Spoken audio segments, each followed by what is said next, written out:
Assalamualaikum warahmatullahi wabarakatuh, salam dan bahagia. Halo teman-teman semua, perkenalkan saya Muhammad Arif Saifuddin dengan NIM 2019 008345 dari kelas 6A9 Manajemen.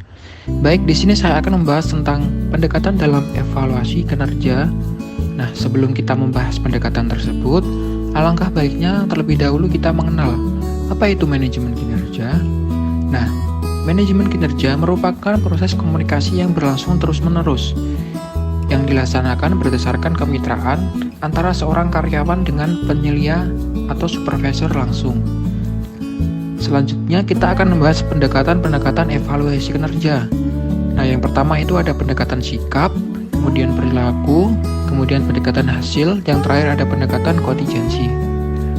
Nah, sebelum kita membahas tentang pendekatan-pendekatan ini, saya akan menyampaikan dua pendapat dari ahli. Yang pertama itu menurut Geithner dan Kinigi dalam Wibawa tahun 2007 melihat sasaran evaluasi dan strategi pendekatannya yang disebutkan sebagai pendekatan terhadap sifat, perilaku, hasil, dan kontingensi.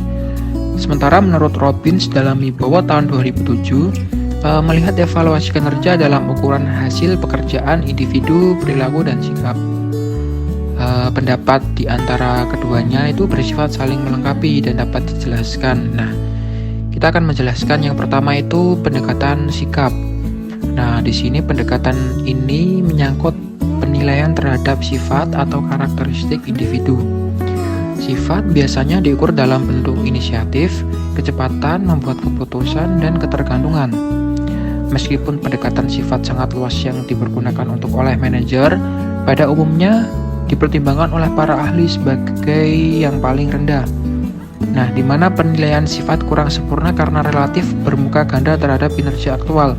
Nah, di sini misalnya penilaian seorang yang mempunyai inisiatif rendah atau tidak memberikan suatu tentang bagaimana memperbaiki prestasi kerja mereka.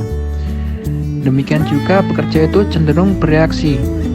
Nah, di sini bereaksi defensif terhadap umpan balik tentang kepribadiannya, terutama apabila dirasakan kurang mengutamakan dirinya. Nah, ciri seorang seperti ini mempunyai sikap baik, menunjukkan tingkat kepercayaan diri tinggi, menjadi bergantung, kelihatan sibuk atau kaya pengalaman, namun tidak ada korelasinya dengan hasil pekerjaannya. Kemudian di pendekatan perilaku, dalam pendekatan perilaku ini, masalah dalam pendekatan perilaku itu menunjukkan bagaimana orang berperilaku dan bukan tentang kepribadiannya. Kemampuan orang untuk bertahan meningkat apabila penilaian kerja didukung oleh tingkat perilaku kinerja. Dan banyak hal sulit untuk mengidentifikasi hasil spesifik yang dapat dihubungkan dengan tindakan pekerja. Tentunya hal tersebut benar terutama apabila penugasan individu atau pekerja merupakan bagian dari usaha kelompok. Kinerja kelompok mungkin siap dievaluasi, tetapi kontribusi masing-masing anggota sulit atau tidak mungkin didefinisikan dengan jelas. Nah, dalam hal seperti ini, tidak bisa bagi manajemen mengevaluasi perilaku pekerja, di mana perilaku seorang plan manager yang dapat dipergunakan untuk evaluasi kinerja adalah ketetapan waktu dalam menyampaikan laporan. Dalam menyampaikan laporan, misalnya laporan bulanan atau gaya kepemimpinan yang ditunjukkan. Nah, perilaku seseorang tenaga kerja dalam penjualan ditunjukkan oleh rata-rata jumlah kontak telepon per hari atau jumlah hari sakit yang dipergunakan dalam setahun.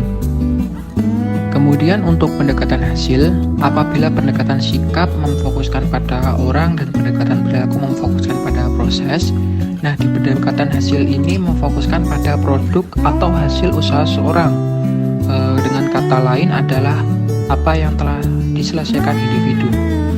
Manajemen berdasarkan sasaran merupakan format yang umum untuk pendekatan hasil. Dengan menggunakan kriteria hasil, seorang plan manager dapat dinilai berdasarkan kriteria jumlah yang diproduksi, sisa yang ditimbulkan, dan biaya produksi per unit. Nah, demikian pula halnya seorang tenaga penjualan dapat diukur dari volume penjualan seluruhnya. peningkatan penjualan dan jumlah rekening yang akan diciptakan. Nah, kemudian yang pendekatan yang terakhir itu ada pendekatan kontingensi. Nah, di mana pendekatan kontingensi ini pendekatan sifat, perilaku, dan hasil cocok untuk dipergunakan tergantung pada kebutuhan situasi tertentu. Nah, oleh karena itu, diusulkan pendekatan kontingensi yang selalu dicocokkan dengan situasi tertentu yang sedang berkembang. Namun demikian, pendekatan sikap cocok ketika harus membuat keputusan promosi untuk calon yang mempunyai pekerjaan yang tidak sama.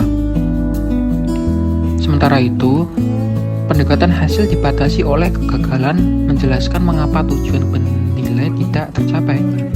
Secara langsung, pendekatan perilaku itu muncul sebagai yang terkuat. Nah, tetapi tergantung pada situasi seperti ketika bekerja dengan pekerjaan yang tidak sama dievaluasi untuk promosi. Berikutnya adalah kegunaan sasaran evaluasi. Nah, di sini apa sih yang menjadi kegunaan dari sasaran evaluasi ini? Evaluasi dapat dipergunakan tentunya untuk kepentingan yang lebih luas lagi, seperti evaluasi terhadap tujuan dan sasaran, kemudian terhadap rencana, lingkungan, proses kerja, pengukuran kinerja, dan evaluasi terhadap hasil. Nah, saya di sini akan menjelaskan satu per satu, mulai dari yang pertama itu ada evaluasi tujuan dan sasaran. Nah, di mana evaluasi tujuan dan sasaran ini, evaluasi terhadap tujuan dimaksudkan untuk mengetahui apakah tujuan yang telah ditetapkan sebelumnya itu dapat terjadi atau tidak. Nah, apabila tujuan tidak tercapai, dicari faktor penyebabnya. Mungkin disebabkan kesalahan dalam merumuskan tujuan organisasi sehingga dapat dijangkau oleh kinerja organisasi. Nah, dalam hal demikian perlu dilakukan perumusan ulang tujuan sebuah organisasi tersebut. Nah, yang kedua itu evaluasi rencana. Nah, di dalam evaluasi rencana ini, evaluasi kerja melakukan penilaian apakah hasil yang dicapai telah sesuai dengan apa yang direncanakan. Nah, apabila hasil yang diperoleh tidak seperti yang diharapkan dalam rencana, nah, dicari tahu apa yang menjadi penyebabnya. Nah, tentunya evaluasi terhadap rencana juga perlu dilakukan penilaian apakah penetapan target organisasi selalu tinggi sehingga tidak mungkin tercapai. Apabila personal kontak yang dilakukan para pekerja terlalu tinggi sehingga tidak mampu dipengaruhi pekerja atau karena kompetensi yang disyaratkan tidak terpenuhi. Nah, kemudian ada evaluasi lingkungan. Nah, dalam evaluasi lingkungan ini, evaluasi kerja melakukan penilaian apakah kondisi lingkungan yang dihadapi pada waktu proses pelaksanaan tidak seperti yang diharapkan, tidak kondusif dan mengakibatkan kesulitan atau kegagalan dalam mencapai hasil kerja. Kemudian untuk pendekatan hasil, apabila pendekatan sikap memfokuskan pada orang dan pendekatan perilaku memfokuskan pada proses. Nah, di pendekatan hasil ini memfokuskan pada produk atau hasil usaha seorang. Dengan kata lain adalah apa yang telah diselesaikan individu. Manajemen berdasarkan sasaran merupakan format yang umum untuk pendekatan hasil. Dengan menggunakan kriteria hasil, seorang plan manager dapat dinilai berdasarkan kriteria jumlah yang diproduksi, sisa yang ditimbulkan, dan biaya produksi per unit. Nah, demikian pula halnya seorang tenaga penjualan dapat diukur dari volume penjualan seluruhnya, peningkatan penjualan dan jumlah rekening yang akan diciptakan. Nah, kemudian yang pendekatan yang terakhir itu ada pendekatan kontingensi. Nah, di mana pendekatan kontingensi ini pendekatan sifat, perilaku, dan hasil cocok untuk dipergunakan tergantung pada kebutuhan situasi tertentu. Nah, oleh karena itu, diusulkan pendekatan kontingensi yang selalu dicocokkan dengan situasi tertentu yang sedang berkembang. Namun demikian, pendekatan sikap cocok ketika harus membuat keputusan promosi untuk calon yang mempunyai pekerjaan yang tidak sama. Sementara itu, pendekatan hasil dibatasi oleh kegagalan menjelaskan mengapa tujuan penilai tidak tercapai. Secara langsung, pendekatan perilaku itu muncul sebagai yang terkuat. Nah, tetapi tergantung pada situasi seperti ketika bekerja dengan pekerjaan yang tidak sama dievaluasi untuk promosi. Baik, mungkin cukup sekian yang dapat saya sampaikan, kurang dan lebihnya terima kasih. Assalamualaikum warahmatullahi wabarakatuh. Salam dan bahagia.